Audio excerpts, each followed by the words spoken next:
truth of the matter is that most people don't realize that the majority of people suffer their first major heart attack on Monday morning between 8 a.m. and 9 a.m. People getting ready to go to jobs that they don't like, jobs that are making them sick. What is it that you could love doing 7 days a week that'll bring a smile to your face? Think about that. You've got to start saying yes to your life. You've got to start saying yes to your dreams, yes to your unfolding future, yes to your potential.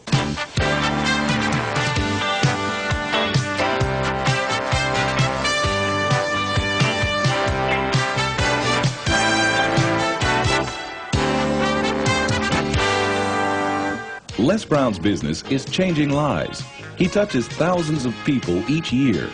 He talks to Fortune 500 companies and to personal development groups about how to find success and fulfill your dreams. In essence, his best message is himself, because Les Brown knows what it is to have come up the hard way. Les and his twin brother were adopted at the age of 6 weeks by Miss Mamie Brown, a single woman with little money and a big heart. The boys grew up in the low-income area of Liberty City outside Miami, Florida. In the 5th grade, Les was mistakenly labeled EMR, educably mentally retarded, and he became a child nobody thought would amount to anything. After making it through high school, Les set out to prove them wrong. He started on the radio, moved to Ohio, and made himself a local star as a fast-talking disc jockey. He soon became an influential community spokesman. Then he ran for the Ohio State Legislature, where he served 3 terms and became chairman of its Human Resources Committee. Les Brown is now a nationally acclaimed motivational speaker who's taught thousands of people the techniques he's used to overcome the obstacles he's faced in his own life.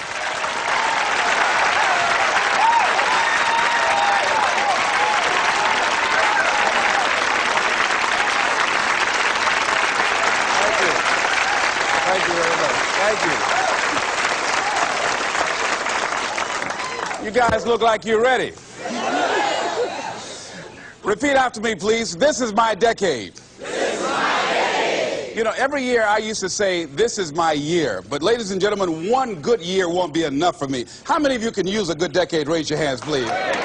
Fantastic. All right, now, here's what I want to do. I want to share with you how you can begin to make this your decade. How many of you know within yourself, if you ask yourself the question, have I done all that I'm capable of doing or being and living up to my potential, how many of you have to really answer, no, I have not done all that I can do? Raise your hands, please. Okay, very good. Now, here's what we know.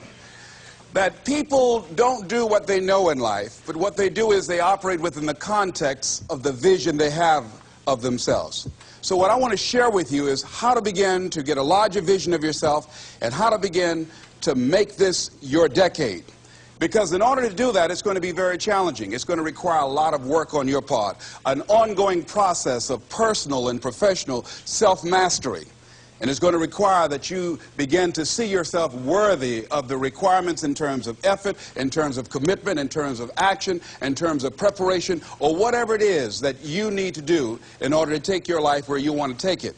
So one of the first things I ask you to do is I want you to look at your life right now and think about something that's important to you, something that gives your life a sense of value. Think about something that you'd like to have, or something you'd like to create for you or your family or for society. I want you to hold this thought in mind. Now, one of the first things I want you to do is don't worry about the inner conversation that you're going to have. Don't worry about how you're going to do it. That's going to come. You're going to develop a plan of action. You will find the way. You'll become the kind of person that can attract the people, the resources, and everything you need in order to make that become reality. But I want you to be mindful of your inner conversation. I remember once I was sitting in an audience, and Zig Ziglar, who I consider one of the greatest motivational speakers on the planet, he was giving a speech. And I was out in the audience, and I saw him going back and forth, and within myself I said, I'd like to do that. I can do that. And I leaned over to the guy next to me. I said, how much do they pay him to do that? And he said, $5,000. I said, I know I can do that. And I admired him. And then On the way home, when I was driving from Tampa, Florida, back to Miami, Florida, my inner conversation kicked in, and it said, Les Brown, you can't do that. You don't have a college education. Les Brown, you can't do that. You don't have the money. You don't have the contacts. You've never worked for a major corporation. What makes you think that you can make more in 1 hour talking than you've made working for a whole month? Now, I want to ask you a question. How many of you have ever thought about something you wanted to do, and you talked you out of it? Raise your hand, please. That inner conversation, ladies and gentlemen, is the reason that most people take their greatness, take their ideas to the graveyard with them. You know, the wealthiest place on the planet, a minister said recently, and it was so true, is not the gold mines in the various areas of the world or the diamond mines. The wealthiest place on the planet is the graveyard. Because in the graveyard we will find inventions that we never ever were exposed to. Ideas, dreams that never became reality, hopes and aspirations that were never acted upon. Because most people allow that inner conversation, for whatever reason, to keep them from ever pursuing their goals. So let us begin to look at what's required in order to make this our decade. Why is it that most people don't ever reach their goals or live up to their true potential? One is fear. And there are only two kinds of fears that we're born with: the fear of falling and the fear of a loud sound. All other fears we learn, like the fear of failure. The next is the fear of success. That's one of the major challenges I had to deal with. I was working on a major project, and after it began to grow and it was extremely successful, I panicked and I walked away from it and gave it to someone else because I didn't believe that I could handle it. The other thing that keeps most people from reaching their goals is that a lot of people become comfortable. They stop growing. They stop wanting anything. They become satisfied. They stop looking at ways in which they can improve themselves. They stop putting things in front of them. I was reading something by a great man, George Bernard Shaw, and he said something to the effect that to have succeeded is to have finished one's business on earth. Like the male spider who is killed by the female spider the moment he has succeeded in his courtship. And he goes on to say, I like a state of continual becoming with a goal in front and not behind. I remember after giving a speech at a major corporation, a gentleman came up to me who was up in years, and he said, you know, that's real great motivation for you young guys, but I've done all my work. There's nothing else for me to do. I said, oh, yes. You've got a lot to give. You have a lot to offer. The fact that you're still here means that your business is not through yet. The other thing that keeps us from reaching our goal is not feeling worthy. That's where a lot of people get stuck. Because, see, when you don't feel worthy of your goal, you'll begin to unconsciously engage in self-destructive behavior, like procrastinating, constantly putting things off, squandering your time, and that's what life is made of. Something else that keeps us from reaching our goal, and that is many times because we spend so much time complaining and blaming everybody or everything. I'm reminded of a friend of mine who talked about the fact that one day he was walking by this house and some people were sitting on a porch, and there was a dog on the porch, and this dog was just moaning and groaning. So he was curious, and he asked the owner, he said, why is this dog moaning and groaning? And the owner said, because he's laying on a nail. He said, well, why doesn't he get off? He said, it's not hurting bad enough for him to get off. How many of you know people who moan and groan and complain about life all the time, all right? They might moan and groan about their job. I'm sick of this job. I'm sick of you. And they just moan and groan and complain all the time and never do anything about it. They haven't got to the point where they're sick and tired of being sick and tired. They just have enough energy to complain about it, and they consider that, in fact, they believe that that's equivalent to doing something about it, just complaining. No, that can't get you where you want to go. That cannot create your reality for you. The other thing that keeps most people from realizing their true greatness and their true potential, circumstances, their environment, There are many people who believe because of where they're born, because of the area where they are in life and where they find themselves, that's all they know. Given my circumstances, ladies and gentlemen, I shouldn't be doing what I'm doing right now. See, I know something about you, even not knowing you, that you've got greatness within you. You have the ability to do things that you can't even begin to imagine. You have talents and skills in you that you haven't even begun to reach for yet. No one could have convinced me, given my circumstances, given my background, that I would be doing what I'm doing right now. I was born in Liberty City on a floor on 62nd Street, my twin brother and me. When we were 6 weeks of age, we were adopted. When I was in 5th grade, I was identified as EMR, labeled educable mentally retarded, and put back from the 5th grade into the 4th grade, and stayed in that category until I got out of high school. I have no college training, but here's what happened. I had an intervention in my life. A man who saw something in me at a time that I did not see something in myself. I never forget being in his class one day waiting on a friend of mine who was there to rehearse for a play. He did not show up, and he asked me to go up to the board and write something on the board. And I said, "I can't do that, sir." He said, "Why not?" I said, "Well, I'm in a special education class." He said, "What do you mean?" I said, "Go up to the board and write what I'm about to tell you." I said, "I can't do that, sir." "Why not?" "I'm educable mentally retarded." And he came from behind his desk. He said, "Don't ever say that again. Someone's opinion of you does not have to become your reality." And that changed my life. It was Oliver Wendell Holmes who said that once a person's mind is expanded with an idea or a concept, it can never be satisfied to going back to where it was. So some of you are going to experience a breakthrough. Some of you are going to go back and look at your dreams and brush them off. Some of you are going to begin to look at yourself and say, "Hey, look here, I know I have not done all that I can do." Whatever goal that you have in mind, I want that to be a goal that will challenge you, something that will make you stretch. It was Osborne who said, unless you attempt to do something beyond that which you've already mastered, you will never grow. What is it that you looked at some point in time and you decided that you couldn't do it, that you talked yourself out of it? Whatever it is, bring it back out there. How you're going to do it, that will come to you in due time. So you don't get in life what you want, ladies and gentlemen. You get in life what you are, not what you want. And see, the good news is that we can always become more by working to develop ourselves. So the first process of making this your decade, you've got to begin to take a look at your life and look at where are you right now? What are your strengths? What are your weaknesses? What gives your life a sense of fulfillment, a sense of joy? What does a full, rich life means to you? What is it that you could love doing 7 days a week that'll bring a smile to your face? Think about that.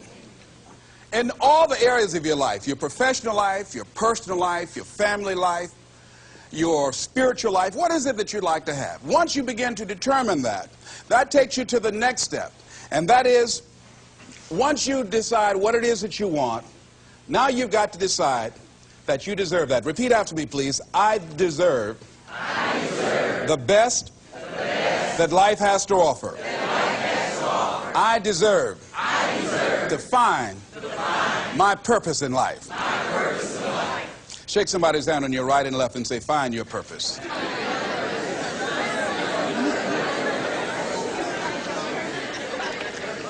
Do you know by actively pursuing your purpose, it could perhaps extend your life? The #1 killer in this country of all the diseases we have, heart disease. That's the #1 killer. And if you ask most people, when is it that the majority of people have their first major heart attack? Some people will tell you as a result of obesity, or smoking cigarettes, or high cholesterol, or high blood pressure. And all of those are contributing factors.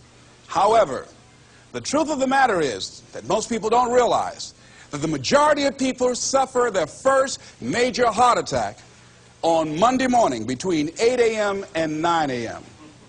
People getting ready to go to jobs that they don't like, jobs that are making them sick. You see, when you're not pursuing your goal, you are literally committing spiritual suicide. When you have some goal out here that you're stretching for and reaching for that takes you out of your comfort zone, you'll find out some talents and abilities you have that you didn't know you have. I started speaking just to elementary school kids because I knew they didn't know what I was talking about. And they gave me all kind of standing ovation. We like you, yeah. Then I graduated up to junior high school, and then to senior high school, and then to various community groups and church groups and civic associations, and then to colleges and to businesses. Now I'm traveling across the country and then traveling nationally and internationally. But I never would have discovered what I'm able to do right now if I wasn't willing to take a chance. And you've got to be willing to do that. You've got to believe in yourself. I was doing work for a major corporation, and they were having a major downsizing. It's just another terminology for major firings. And so the people that were working there, they approached them and said, listen, you are eligible for early retirement. We will give you a buyout package of $300,000 if you take it within this time frame. However, after this time frame, when we have the downsizing, you might be among the people cut, and you will lose all of the benefits that we're talking about right now, and the most you can get is 2 weeks severance pay. Ladies and gentlemen, only 50% of the people that were eligible took this. Let me tell you something. If I'd been there, I'd have gone to ask for your check. Listen, Marvin told me to get his check. He's home with his mama. What?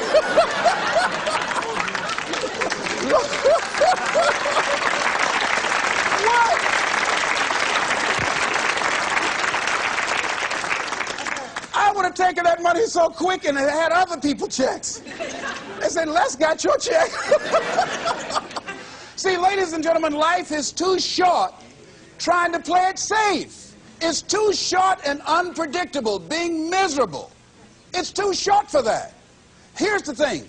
There's no safe position in life. Let me tell you why. It's a quiet secret that most people don't realize. You can't get out of life alive. Hello, you can't get out of life alive. So there's no safe position. You can die in the bleachers or you can die on the field. You might as well come out on the field and have a good time, right?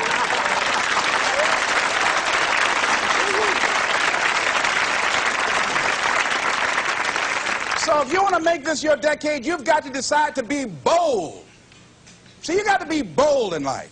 You got to take life on. I remember I was at a major corporation. I had to give a presentation, and there were two guys sitting across from me, and the guy said to the other fellow, looking at the last two finalists, and that involved my firm and their firm, said, listen, looking at the credentials, this guy doesn't have any credentials. We have an advantage here. We've got 2 PhDs between us. I got up and I went in the bathroom and started talking to myself. I said, Les Brown, what do you care about their 2 PhDs? You have 6 children. And a mama to take care of. And I went in that meeting, and first of all, I went there walking bold, looking good, feeling good, and smelling good, all right?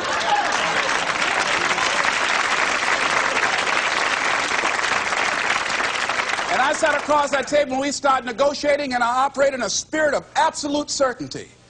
I looked at them as if the only reason that they were born was to give me that contract.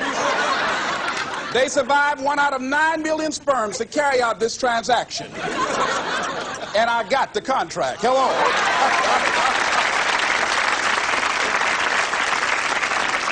So you got to decide to be bold. Most people go through life trying to creep. No, no, no. Trying to be casual about it. No, no, no. You go through life being casual, you'll end up a casualty. No. You've got to be bold in life. You've got to take life on. Now here's something. You've got to be bold in life. You've got to take life on. Now here's something else. You must be positive. See, a lot of people, when things don't happen when they want it to happen, they become negative. And they turn out and start projecting a lot of negative energy. No, no. You've got to make a conscious, deliberate, determined effort to be positive. Because, see, when you know within yourself things are going to work out for you, when you know within yourself that some way, somehow, you're going to make it, and these are just some of the hoops you've got to flip through in order to get there, it's okay. Have a friend who went to get a job, and the people didn't hire him. He was so negative. Well, hey, to hell with you then. Wait a minute. They just don't have a job today. Don't burn your bridges behind you. Don't talk about the guy's mama. Come on. All right? Oh. Now, here's the last thing. If you want to reach your goal and have the competitive edge, you've got to be hungry. A lot of people love me to tell this story. When I got out of school, you know, my first major goal was to buy my mother a home, and my hero in broadcasting was Paul Harvey, and I wanted to become involved in broadcasting, and I loved the disc jockeys that were on the air. And I wanted to become a disc jockey. And Mr. Washington said something to me that I'll never forget, who was my mentor in high school. Repeat this. Whitney Young is his quote. It's better to be prepared, for an opportunity, and not have one, than to have an opportunity and not be prepared. See, so I started working to develop my communication skills and expand my vocabulary. I started visualizing myself being a disc jockey. I saw myself on there having a talk show and playing records and people listening to me. That was my vision. That was my dream. I held that in mind constantly. And I would practice all the time. Practice makes what? Absolutely not. Just dislodge that from your mind. Practice only makes improvement. Perfection doesn't exist. They need to take it out of the dictionary. It doesn't exist. Practice only makes improvement. You can always better your best. You have not done your best work yet. As long as you're here, you have a chance to transcend yourself. So don't believe in perfection. It doesn't exist. It only makes improvement. So I would practice every day, every day, every day. And finally, I went over to this radio station, asked a guy for a job named Mr. Butterwall, and I said, how you doing, sir? I'd like to get a job. I was working on Miami Beach at the Fontainebleau Hotel at the time. The Jackie Gleason and the June Taylor dances were famous. And my favorite program on television, most people would not remember it, John Beresford Tipton. Hi, my name is Michael Anthony. I have a check for $1 million. How many of you remember that program, all right? The Millionaire, that was my favorite program on television, you know. So this is my fantasy, you know, and every time we would drive from Miami Beach, I would fantasize, oh, that's the house. When I get my $1 million, I'm going to buy my mother that home over there. So that's my fantasy. So I went up to Mr. Butterball, and he said, do you have any radio experience? I said, no, sir. You have any background in journalism? I said, no, sir. I said, but I can never get experience if you don't give me the opportunity. I've been practicing a lot, sir. He said, I'm sorry, we don't have any job for you. I said, thank you, sir. He didn't know my reasons for being there. My reason, I wanted to use radio as a means to earn the money to buy my mother a home. I went back to the radio station again. I said, how you doing, Mr. Butterball? My name is Les Brown. I know your name. Didn't I just see you here yesterday? I said, yes, sir. I said, y'all have any jobs here? Didn't I tell you yesterday we didn't have any jobs? Yes, sir, but I thought maybe somebody got fired or resigned. I didn't know, sir. I went the next day. How you doing, Mr. Butterball? He said, yes. And I just didn't take it personal. How you doing? So y'all have any jobs here? Didn't I just tell you yesterday and the day before we didn't have any work? Well, I thought maybe somebody died, sir. I didn't know. I went the next day, showed up like nothing was wrong, like I saw him for the first time. How you doing, Mr. Butterball? Y'all having here? He said, boy, make yourself useful. Go get me some food. I said, yes, sir. See, many times when you want more, you've got to be willing to pay your dues. So I became their errand boy. I would get their lunch and their dinner and all kind of food for them. After a while, I would take the food to them in the control room, and I would not leave until they would ask me to, and I'd watch them working the controls, and I'd memorize their hand movements. And pretty soon, they would trust me with their cars to go pick up entertainers that came into town, entertainers like Sam Cooke, Donna Ross and the Supremes, the Four Tops and the Temptations. I would drive them all over Miami Beach in the disc jockeys' cars. I didn't have any driver's license, but I was driving like I had something.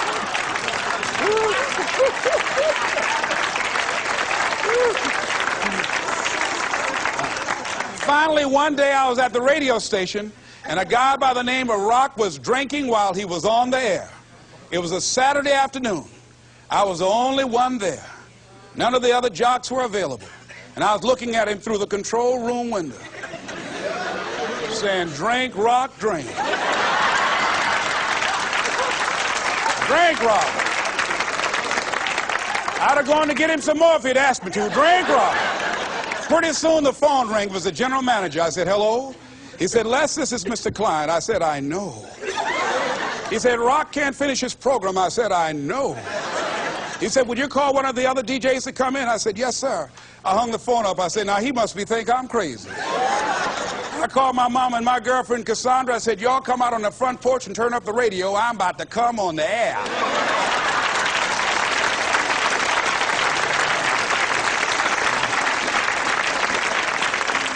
I waited for about 20 minutes, and I called him back. I said, Mr. Klein, I can't find nobody. He said, young boy, do you know how to segue the records? I said, yes, sir. He said, go in there and don't say nothing here. I said, yes, sir.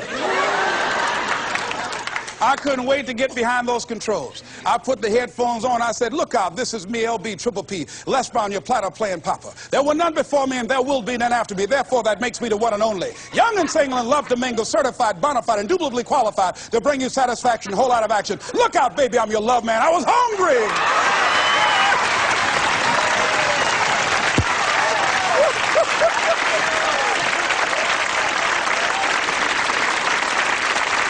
You feel better when you are able to have charge of your destiny, doesn't it?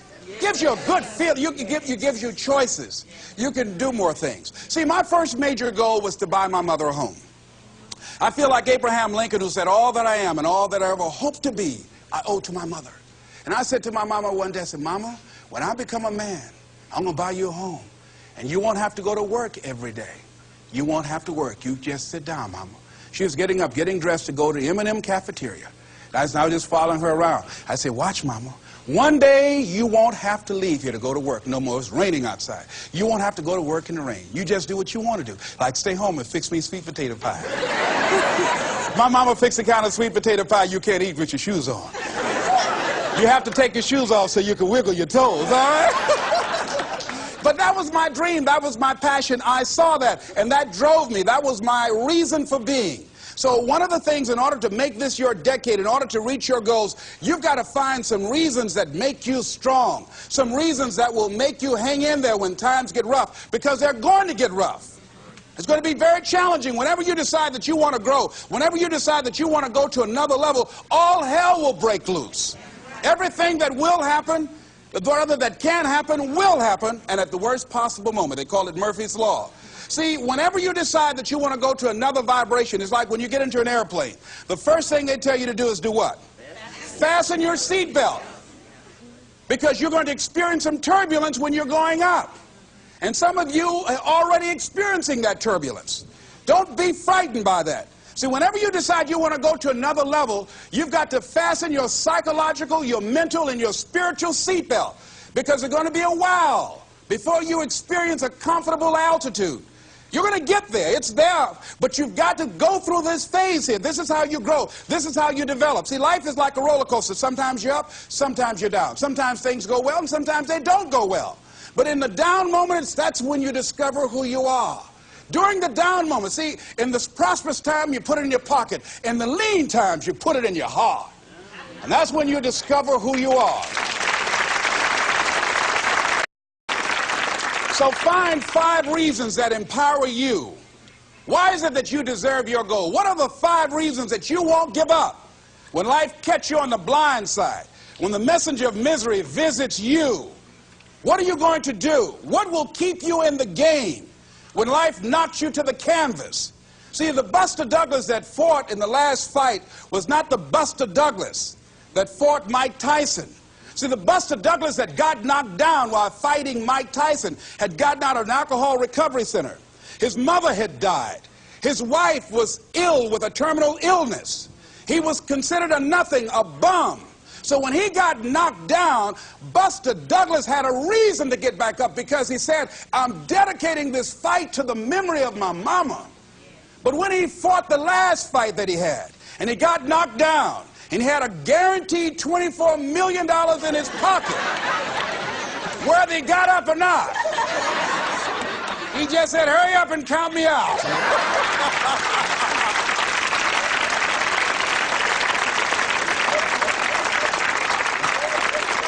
And I don't blame him.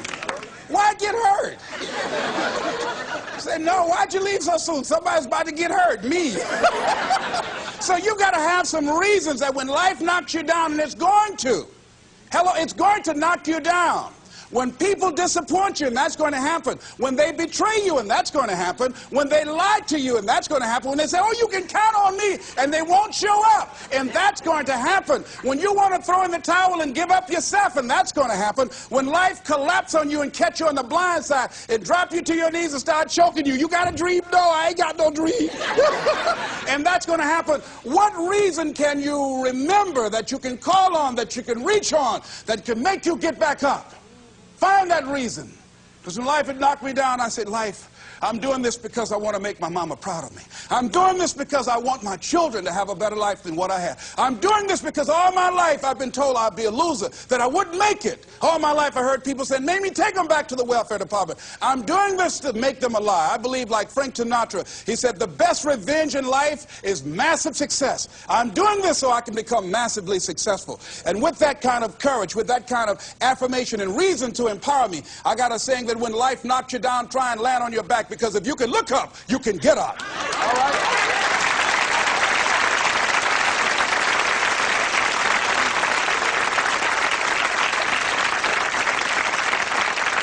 So when you run out of money, when things don't work out for you, when things happen that you could not anticipate, what are the reasons that you can think of that can keep you strong, that can keep you in the game, that will be your rod and staff to comfort you, that can be your bridge over troubled waters? Those reasons are very important. Nietzsche said, if you know the why for living, you can endure almost anyhow. So find out the reasons that you do what you do. Find out the reasons that will make you strong, that will make you walk by faith and not by sight, that will make you pursue your dream when everybody is against you or don't believe in you no more. And let me tell you something, that's a lonely feeling. It's a lonely feeling, particularly people that you're doing it for, or people that stand to benefit the most, or people who should be the #1 members in the encouragement club, but they end up saying, you can't do it, and they become members of the discouragement club. Oh, it hurts very badly. I know what that's like. Have people that you love close to you that look at you with that look and say, why don't you try something else? Why don't you give up? I said, but this is my life. I have got to do this. Les, you had a good job at Sears. That man like you. Mama, I can't go back to Sears. I got to be my own boss. I can't do that. I mean, you know, ladies and gentlemen, you know, when you work on a job that's dead end, you can see the ceiling already. It's like going in the middle of a movie. And after you've seen the movie, sitting back through that over again, there's something missing. You know the hero's not going to die. You know what the outcome is already. And so that's why a lot of people, a lady was telling me, she said when she went to work, it felt like a refrigerator fell on her shoulder as soon as she stepped in. Because she knew she'd gone as far as she could go. See, they're paying her just enough to keep her from quitting, and she's worked just hard enough just to keep from getting fired. How many of you know people like that? Raise your hand. The ones of you didn't raise your hand, you the one. I'll just tease it, all right? Here's something else. Make a commitment to be happy. See, you know, I have you laughing a lot. See, life is too short going through it looking homely, tired, and ugly. Sometimes we take life too seriously. Oh, no. Make a commitment to be happy. Find little things just to get tickled about. And laugh. Find ways to be happy in the moment. A lot of people say, well, I'll be happy when I pay off all my bills. No, no, no. I'll be happy when I get my divorce. Oh, no, no, no. I'll be happy with the children gone. Oh, no, no. You want to be happy now. See, there are no guarantees. No one says you're going to be here 2, 3, or 4 years from now. So you want to be happy right now, in the moment. Repeat after me. I must make a commitment. I must make a commitment. To be happy. To be happy. Right now. Right now. Right now. Right now. Is all I got. All I got. Shake somebody's hand on your right and left and say, you deserve to be happy.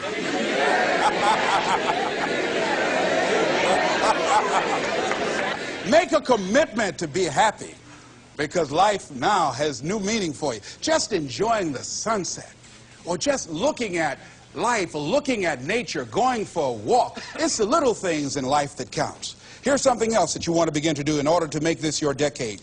You want to begin to get all the toxic people out of your life. Hello. Energy drainers, get them out of your life. See, ladies and gentlemen, it takes a lot of energy to reach your goal. It takes a lot of emotional, mental, and spiritual energy to reach your goal. And you can run faster with 100 who want to go than with one around your neck. So there are two kinds of relationships. Sid Simon talks about this. Nourishing relationships and toxic relationships.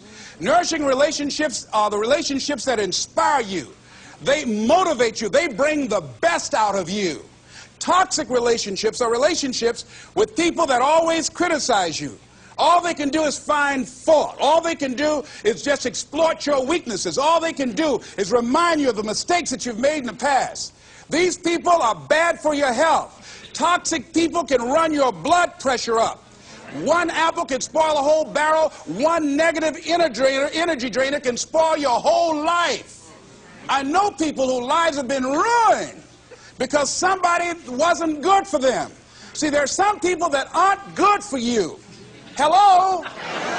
They aren't good for you. You've got to get them out of your life. See, a lot of people put up with a lot of foolishness because they don't want to die by themselves. Here's what I believe. I believe in a one-to-a-box theory.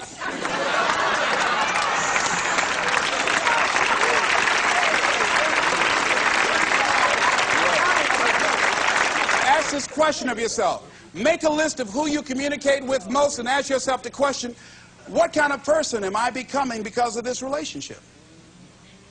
Is it helping me to grow mentally and emotionally and spiritually? Am I becoming a better person because of this relationship? Do they bring out the best in me? Do they inspire me? Do they encourage me to develop my greatness? Do they make me stretch? So you got to look at the people in your life and find out, what kind of person are you becoming because of that relationship? My mother used to say, birds of a feather flock together. You run around with losers, you will end up a loser. Birds of a feather flock together. You run around with losers, you will end up a loser. Unconsciously, you will pick up their ways, you'll pick up their habits, you'll pick up, most importantly, their attitude about life.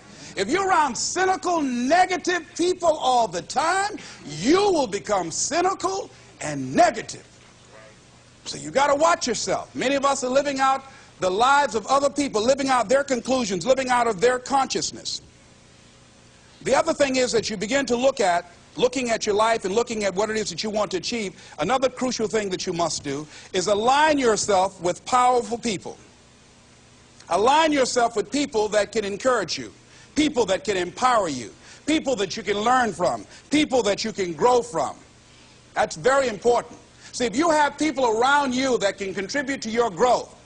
When I wanted to become a speaker, I joined the National Speakers Association. I wanted to be around the Dr. Norman Vincent Peales, the Zig Ziglars, the Dwayne Dyers. I wanted to be around people that were doing what I wanted to do. I wanted to learn from them. And you want to do that too. You want to align yourself with people who think like you, people who dream like you, people who want more out of life, people that are stretching and searching and seeking some higher ground in life. As opposed to the majority of people. Somebody said, always strive to get on top in life because it's the bottom that's overcrowded. And so you don't want to be on the bottom. See, it's easy to be on the bottom. It doesn't take any effort to be a loser. It doesn't take any motivation, any drive in order to stay down there on a low level. But it calls on everything in you, ladies and gentlemen. You have to harness your will to say, I'm going to challenge myself. Sometimes I have to pull myself out of bed and say, come on, Les. Things I know I should do, I don't do. Things I shouldn't do, I do. I found that the biggest enemy you have to deal with is yourself. There's an old African proverb that says, if there's no enemy within, the enemy outside can do us no harm. So think about that.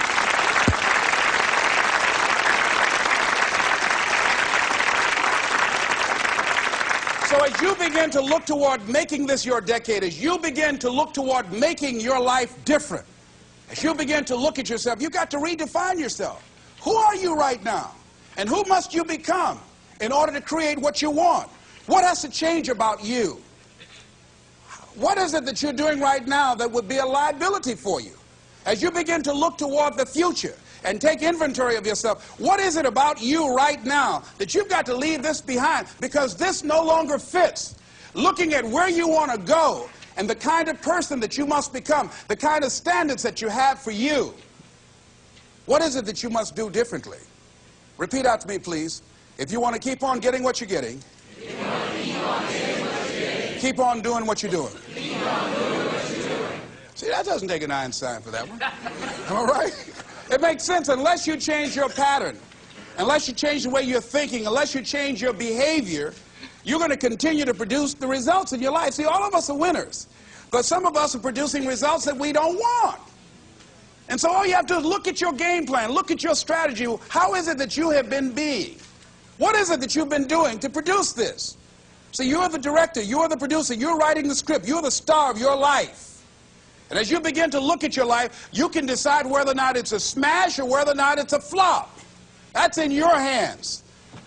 Look at your life, look at where you want to go. Don't worry about your circumstances. Don't worry about your age. I have a friend who's up in age, over 70, and she wanted to build a multi-million-dollar complex. The name is Dr. Johnny Coleman. Lenders and bankers say, you can't do that, you're too old. She ignored them. That building now stands, ladies and gentlemen, a multi-million-dollar structure. But there are a lot of people who would have listened to that. There are a lot of people that would not have even gotten to that point. They would have talked themselves out of even going down to the bank to ask for it. because they've already said no to themselves. See, it's time now. If you want to make this your decade, you've got to start saying yes to your life. You've got to start saying yes to your dreams, yes to your unfolding future, yes to your potential, as opposed to saying no. See, 87% of our self-talk is negative.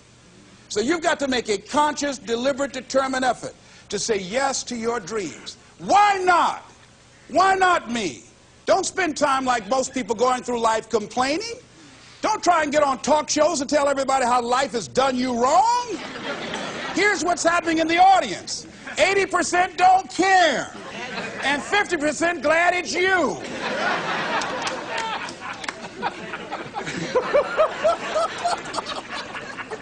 All right? So when you know that, you don't go around cry, oh, you know what they did to me? Who cares? Get away from me before they come back.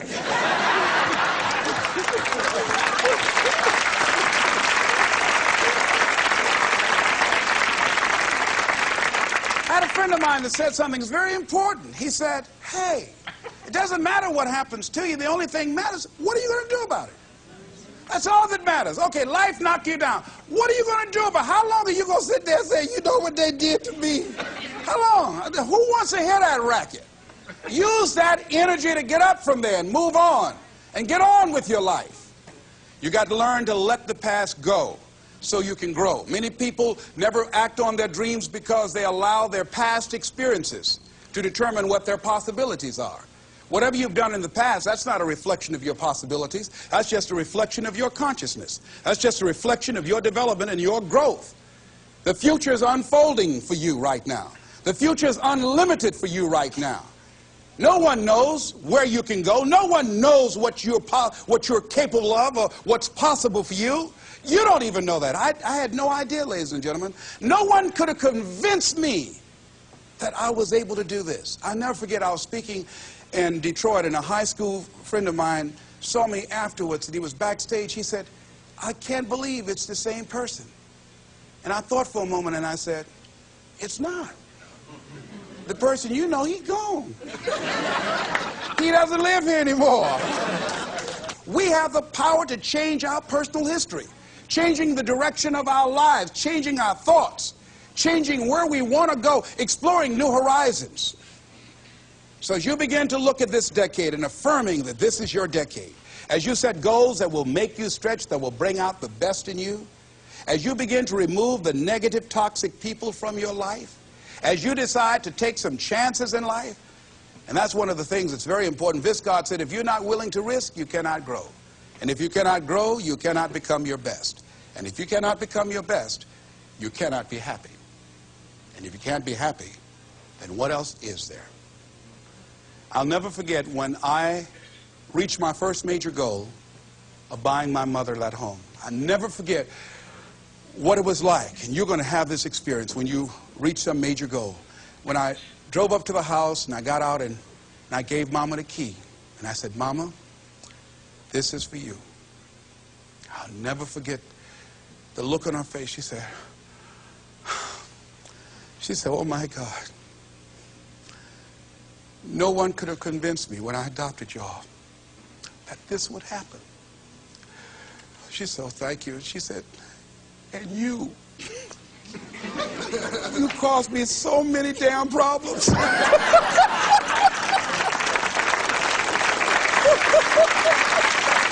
was just one of those kids that had a lot of energy, but no one knew what I was going to become. It was a great philosopher, Goethe. He says, look at a man the way that he is, he only becomes worse.